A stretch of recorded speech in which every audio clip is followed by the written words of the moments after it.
মুখ থেকে কথা না ফেরতে আমাদের মাঝে আরো একজন সন্ন্যাসী তার ঘূর্ণন কর্ম শুরু করেছেন। সবাই শুনতে পারি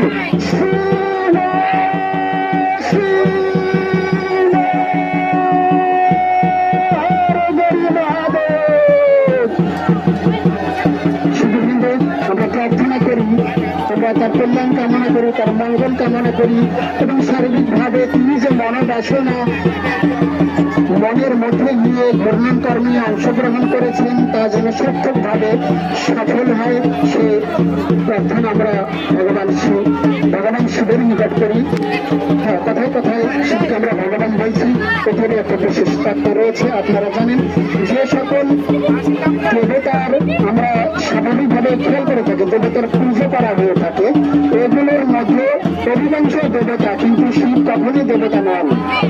দেবতাদের অবস্থান